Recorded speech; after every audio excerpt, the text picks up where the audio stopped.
இனிமேல் வாழவே முடியாது, சாகிறத தவிர வேற வழியே இல்லை அப்படின்னு இருந்த ஒரு குடும்பத்தோட நிலைமைய பகவான் கருணையால அவங்க கஷ்டங்களை தீர்த்து வச்ச கதை தான் இந்த இதில் பார்க்க போகிறோம்.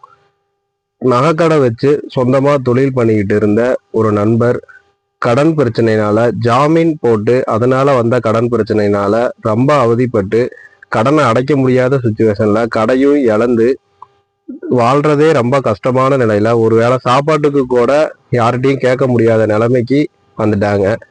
உறவினர்கள் நண்பர்கள் எல்லாரும் முடிஞ்ச அளவுக்கு உதவி பண்ணிட்டாங்க. இனிமேல் அவங்கள கேட்டு கஷ்டப்படுத்தக்கூடாது, நம்ம வாழ்றது பொதுவா குடும்பத்தோட இறந்துடலாம் அப்படின்னு ஒரு முடிவு எடுத்து விஷபாட்டில வீட்டுக்கே வாங்கிட்டு வந்துடுறாங்க. அந்த சுச்சுவேஷன்ல அவரோட நண்பர் ஒருத்தர் இது மாதிரி அவசரப்படாதீங்க, தப்பான முடிவு எடுக்காதீங்கன்னு அப்படின்னு அவங்களுக்கு அறிவுரை கூறி பழனிக்கு பக்கத்துல கனகம்பட்டி அப்படிங்கிற ஒரு ஊர்ல ஒரு சாமி இருக்கிறாங்க, அவரை போய் பார்த்துட்டு வாங்க, ஒரு மாறுதல் இருக்கும் அப்படின்னு சொல்றாங்க. அவங்களுக்கு எங்களுக்கு வேற வழியே இல்லை, சாகிறதா எங்களுக்கு ஒரே வழி, நிம்மதி அப்படின்னு சொல்றாங்க. இருந்தாலும் ஒரு தடவை அங்க போய் பார்த்துட்டு வாங்க, அதுக்கப்புறம் உங்க முடிவு மாறலைன்னா உங்க இஷ்டப்படி நீங்க என்னமோ பண்ணுங்க அப்படின்னு சொல்றாங்க.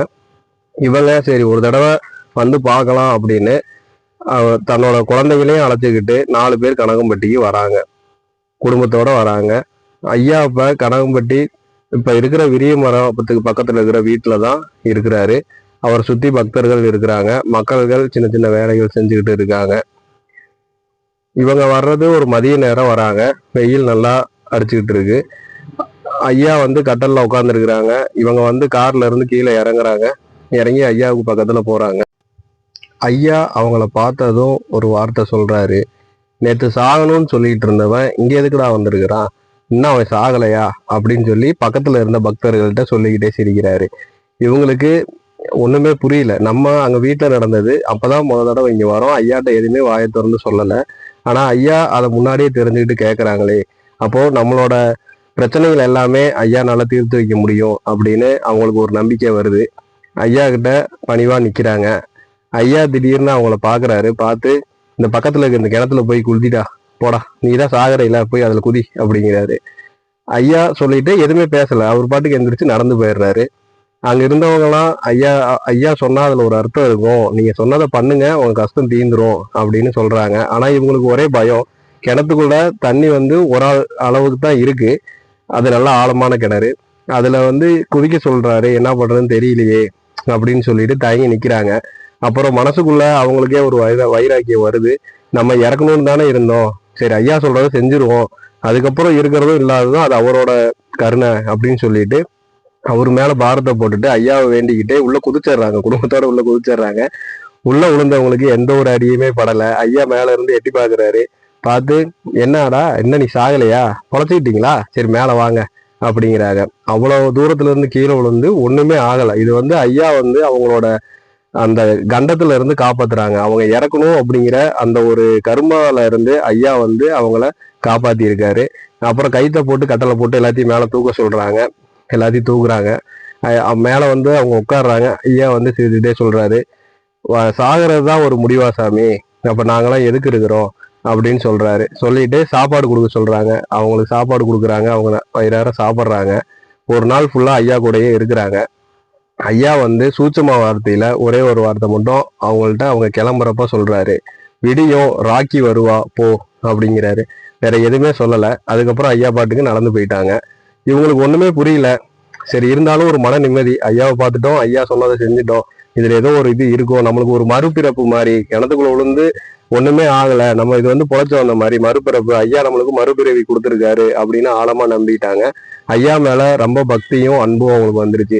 ஐயாவை மனசார வேண்டிக்கிட்டு வீட்டுக்கு திரும்பிடுறாங்க. அவங்களுக்கு ஐயா சொன்ன வார்த்தை என்னன்னு அப்ப புரியல. அங்கிருந்த மக்கள் வந்து ஐயா சொன்னா அதுல ஏதோ ஒரு அர்த்தம் இருக்கும், நீங்க போங்க, நடக்கிறப்போ நீங்களே புரிஞ்சுப்பீங்க அப்படின்னு சொல்றாங்க.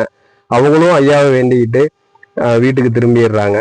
அடுத்த நாள் காலையில ஒரு அவங்களே ஆச்சரியப்படுற மாதிரி ஒரு விஷயம் நடக்குது. என்ன அப்படின்னா, மலேசியால இருந்து வந்த ஒரு நபர் இவங்களை தேடி இவங்க வீட்டுக்கு வராங்க. அன்னைக்கு காலையில ஒரு 8 மணி இருக்கும். அங்க வந்து இவங்கள வீட்டுல வந்து பாக்குறாங்க. அவர் கையில ஒரு கவர் இருக்கு, அதை வந்து இவங்கள்ட்ட கொடுக்குறாரு. கொடுத்து உங்கள்கிட்ட அமௌண்ட் வாங்கிட்டு போனா உங்களுக்கு கடன்பட்டவங்க உங்கள்கிட்ட இதை கொடுக்க சொல்லியிருக்கிறாங்க. அவங்க இப்போ மலேசியால தான் இருக்காங்க. அடுத்தடுத்து வர்றப்போ உங்களுக்கு அமௌண்ட் கொடுத்து வரதா சொல்லியிருக்கிறாங்க. நீங்க பயப்பட வேணாம்னு சொல்லியிருக்காங்க. அப்படிங்கிற ஒரு பணத்தை 10,00,000 ரூபா அதுல பணம் இருக்கு. அதை கவர்ல வச்சு அவங்கள்ட்ட கொடுக்குறாரு அவரு. அந்த கவர் மேல ராக்கி ஜுவல்லர்ஸ் அப்படின்னு எழுதியிருக்கு. அவங்க கொடுத்த அந்த கவர் மேல. அதைத்தான் ஐயா சூட்சும முறையா விடிஞ்சதும் ராக்கி வருவா போ அப்படின்னு அவர் சொல்லியிருக்காரு. இப்பதான் அவங்களுக்கு அதோட விளக்கம் புரியுது. அவங்க அப்படியே தன்னை மறந்து ஐயாவை மனசுல நினைச்சு வேண்டுறாங்க. ஐயாவோட மகிமையே தெரிஞ்சுக்கிறாங்க. அவங்களுக்கு ரொம்ப சந்தோஷமாயிருது. ஐயாவுக்கு நன்றி சொல்றதுக்காக திரும்ப ஐயாவை பார்க்கணும் அப்படின்னு குடும்பத்தோட வராங்க. ஆனா அந்த சமயம் ஐயா அவங்கள விரட்டி விட்டுறாங்க. உனக்கு வந்த வேலை முடிஞ்சிருச்சுல, நீ கிளம்பு, திரும்ப திரும்ப ஏன் இங்க வர, போய் உன் பொழப்பா பாரு போ, நீ மனசுல நினைச்சாவே நாங்க வருவேன், நீ போ அப்படின்னு விரட்டி விட்டுறாரு. ஐயாவோட கருணையும் அன்பும் எல்லையற்றது. ரொம்ப எளிமையான முறையில மக்களை அரவணைச்சு பாதுகாத்துக்குவாங்க. ஐயா அடிக்கடி தன்னை பார்க்கறத அனுமதிச்சது கிடையாது. நேர்மையான வழியில ஒழுக்கமான முறையில நடந்துக்குங்க சாமி, நான் இங்க மனசுல நினைச்சாவே நான் உங்க மனசுல இருந்து வழிகாட்டுவேன் அப்படின்னு பக்தர்களுக்கு ஐயா கூறியிருக்காங்க. இப்பவும் ஐயாவை மனசுல நினைச்சு நம்ம எந்த காரியம் பண்ணாலும் ஐயா நம்ம கூடயே இருக்கிறத நம்ம உணரலாம். ஐயாவோட கருணையும் அன்பும் எல்லையற்றது. அவரை கும்புற பக்தர்களுக்கு தெரியும் ஐயா நம்ம கூடயே இருக்கிறத உணரலாம். ஷட்குருவே சரணம், ஷட்குருவே சரணம். கனகன்பட்டி பழனிசாமி சாமிகள் திருவடிகள் சரணம்.